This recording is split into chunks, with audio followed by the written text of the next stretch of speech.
Boa tarde. Você vai assistir agora a gravação do comentário de rádio, feita ontem à noite. Comentário esse que foi divulgado na manhã desta terça-feira, dia 16 de setembro, por mais de 200 emissoras de rádio. E o que eu vou falar no início interessa bastante as emissoras de rádio. Lembre-se de se inscrever e, ao final, de deixar o gostei ou não gostei.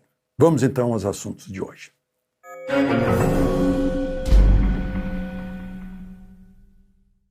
Bom dia.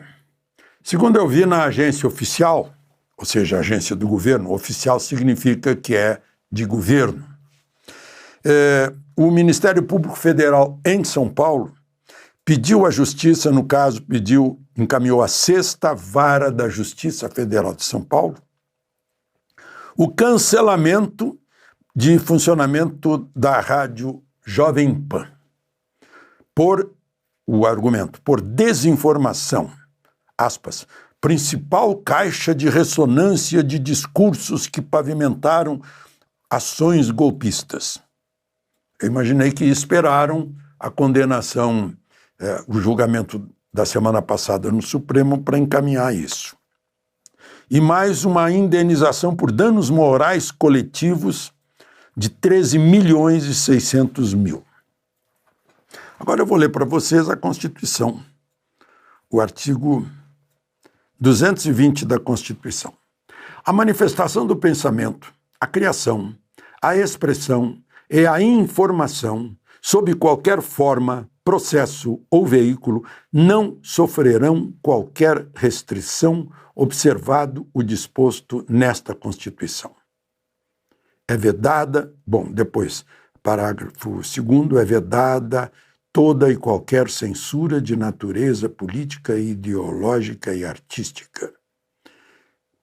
Parágrafo 1º, nenhuma lei conterá dispositivo que possa constituir embaraço à plena liberdade de informação jornalística em qualquer veículo de comunicação social, observado ainda o disposto no artigo 5º. Lá no artigo 5º diz que é livre a expressão do pensamento, vedado o anonimato, etc. Está com um juiz de primeira instância da 7ª Vara Federal.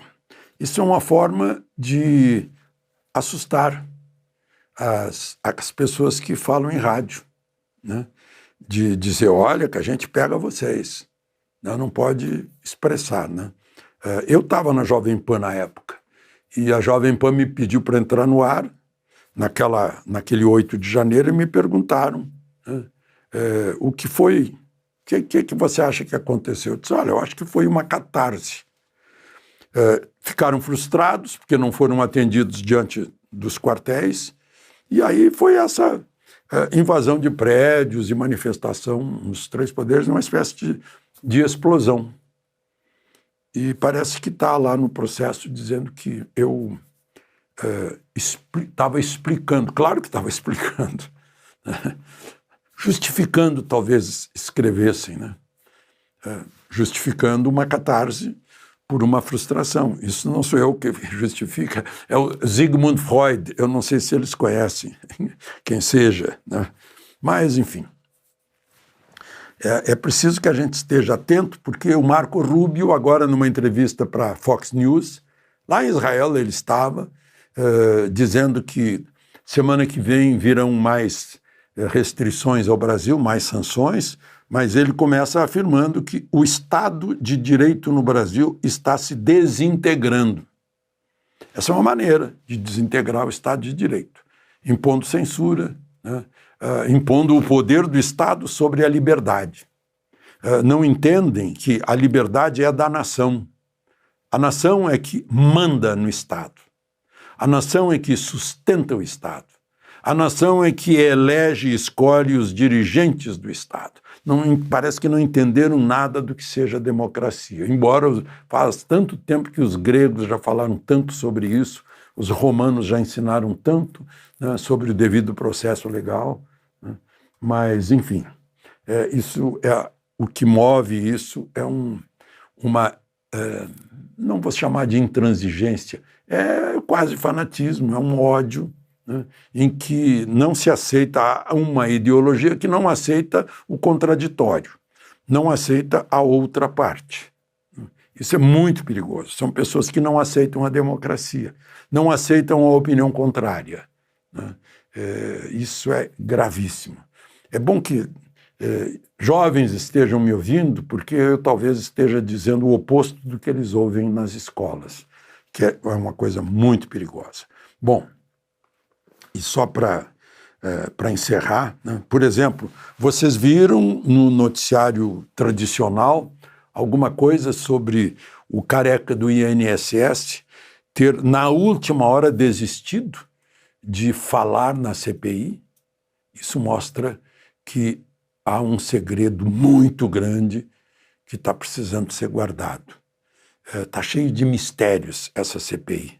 Ela vem se arrastando, não houve prisões, ministro Dias Toffoli pediu os inquéritos sem ser relator, agora está nas mãos de um relator confiável, que é o André Mendonça, aí houve prisões, e aí viu-se que tem uma fortuna com pessoas que não estão dentro do governo, mas só poderiam fazer o que fizeram com contraparte dentro do governo.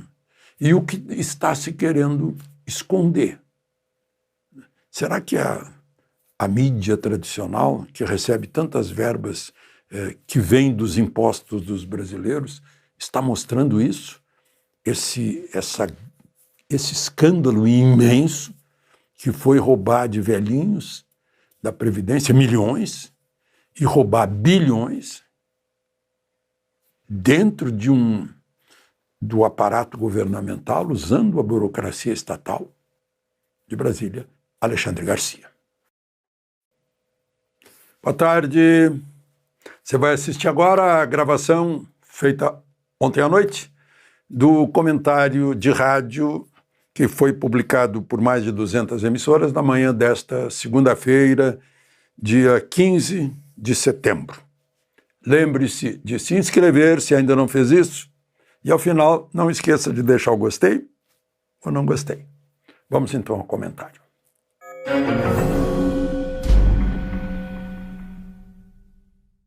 Bom dia.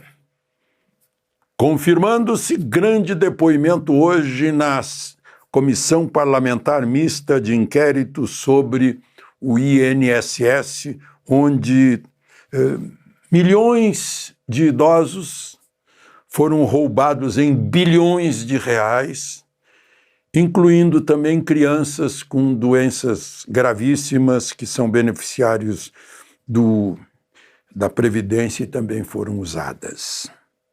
Vai depor o careca do INSS, o Antônio Carlos Camilo Antunes.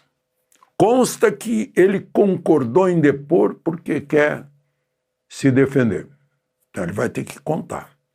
E a gente sabe que ele não é funcionário da Previdência nem do governo. E, obviamente, para fazer tudo o que ele fez, e o seu sócio, que está preso, né, Maurício Camisotti, tem que ter a contrapartida dentro do governo. Não tem como alguém achar que alguém de fora fez tudo, sem contrapartida dentro do governo, sem dividir o dinheiro. E teve muito dinheiro, porque foram apreendidos, segundo o jornalismo, né, carros de luxo, Bentley e Ferrari. Bentley, sim, carro de luxo. Ferrari, não. Ferrari é um carro esportivo, né?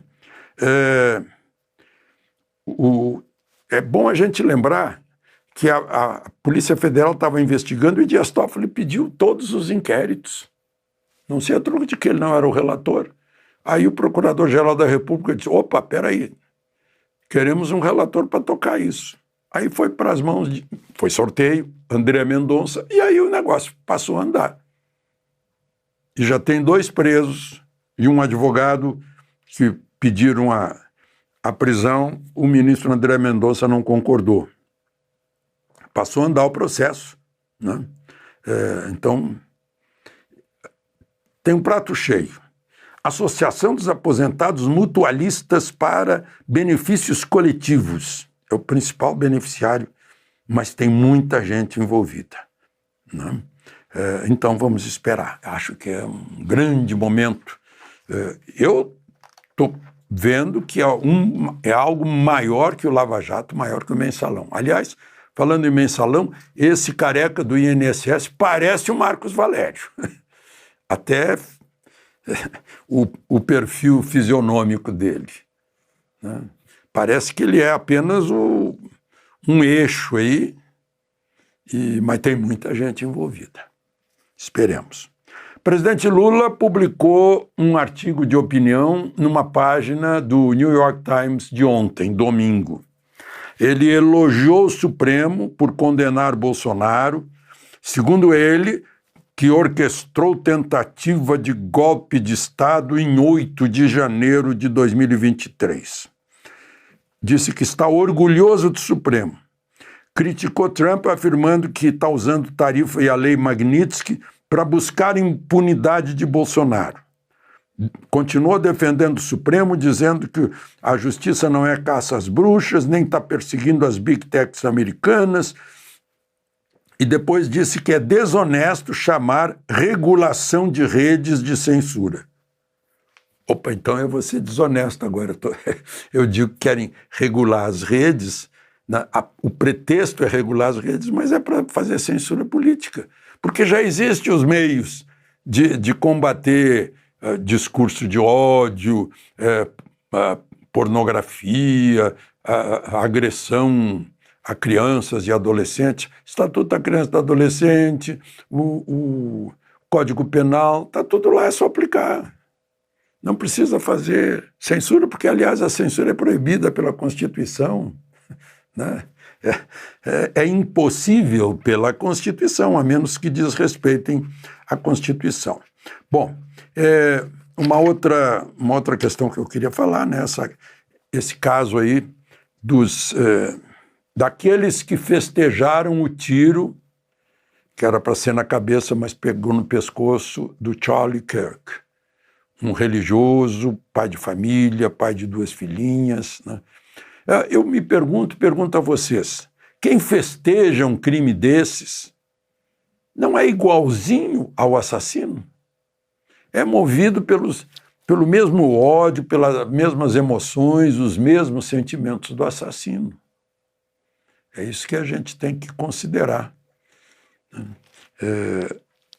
com tristeza, né? Mas é um ódio que vem sendo pregado há muito tempo. Lembram da Marilena Chauí gritando, eu odeio a classe média? Daquele tal de Yazzi, num encontro, os dois num encontro do PT, né, dizendo que, citando Brecht, que foi um dramaturgo comunista, dizendo uma boa espingarda, uma boa bala para botar esse fascista no paredão, uma boa pá para fazer uma boa cova para ele, né? São esses ódios, a pregação desses ódios por anos e anos, né? O ódio que a gente vê nas universidades não é só com o advogado Jeffrey Chikine. Qualquer aluno numa universidade federal que entre com uma camisa de outra cor que não seja o vermelho lá, põe o verde e amarelo para ver o que acontece. Põe a camisa da seleção que é expulso. É o ódio que é pregado, né? O ódio é o oposto do principal mandamento do cristianismo, que faz parte da nossa cultura